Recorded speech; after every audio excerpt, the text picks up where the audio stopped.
De samenwerking tussen HOH en Siemens is na heel lang onderhandelen uiteindelijk tot een goed resultaat gekomen. Dat hebben we vorig jaar bekrachtigd en nu hebben we alle lijnen uitgezet. Werkgroepen zijn bij elkaar gekomen om te praten over alles wat we gaan doen om te zorgen dat HOH een Center of Excellence voor Siemens wordt. Dat betekent dat we in de regio toonaangevend zijn met de nieuwste materialen, de nieuwste equipment, om te zorgen dat onze patiënten nog beter geholpen kunnen worden, dat we nog meer kwalitatieve, goede zorg kunnen leveren.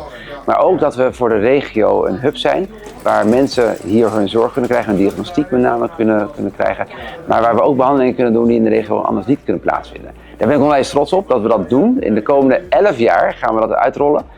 En dan over 11 jaar gaan we weer praten over de nieuwe toekomst. Maar voor nu betekent het in ieder geval dat Aruba trots mag zijn dat we echt uniek zijn in de regio, dat Siemens in ons gelooft. Dat betekent dus dat onze mensen worden opgeleid, dat we nog meer kunnen doen in de beschikbare tijd die we hebben. Dat betekent dat eigenlijk we natuurlijk niet alleen mensen van buiten kunnen helpen, maar voornamelijk dat we onze eigen wachtlijst kunnen gaan aanpakken. Dat we sneller kunnen gaan werken, kwalitatief hoogstaander. En dat we mensen kunnen proberen sneller te gaan helpen. En dat gaat zeker lukken. Ik heb alle vertrouwen in. Daar hebben we natuurlijk de juiste mensen voor nodig. Nou, daar gaan we samen ook aan werken. Met Siemens in de regio. En het HOH maakt hier weer een hele belangrijke stap om gewoon prominent te zijn, op eenzelfde kwalitatieve niveau te kunnen acteren. Zoals met Amerika, met Nederland en andere Europese landen. En dat maakt ons, niet mij alleen als directeur trots, maar het maakt ons allemaal echt heel erg trots op wat we zijn en wat we doen. Ja, en ik kan alleen maar dan zeggen, nog zijn partij. We zijn met een projectteam waarmee we dit contract hebben vormgegeven de afgelopen 9 maanden. Want zo lang zijn we ermee bezig geweest, zijn we hier naartoe gekomen. Dat was voor een aantal mensen ook de eerste keer dat we fysiek bij elkaar waren. Dus nog meer begrip krijgen voor wat gebeurt er hier in het HOH. Dus we hebben de kick-off gehad van het contract.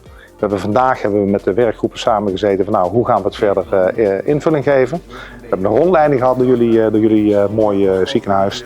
De nieuwe OK's gezien die binnenkort geopend worden. En heel belangrijk, als symbool van onze samenwerking hebben we zojuist een hele mooie boom geplant in jullie tuin bij de spoedeisende hulp. Met state-of-the-art apparatuur zoals de MRI, de CT-scan, angio en buggy en de educatie die we op gaan zetten voor ons personeel, kunnen we hoogwaardige zorg leveren in het HOH op Aruba, waardoor de patiëntenzorg gaat verbeteren. Niet alleen voor de Arubaanse patiënten, maar ook voor de patiënten uit de regio die naar het HOH gaan komen. Wat deze nieuwe technologische partnerschap zo bijzonder maakt, is dat we proactief kunnen reageren op ontwikkeling in de regio. Dat betekent dat we ons heel erg gaan bezighouden met de educatie, niet alleen van onze verpleegkundigen, maar ook van de radiodiagnostisch laboranten en ons medisch-technisch personeel.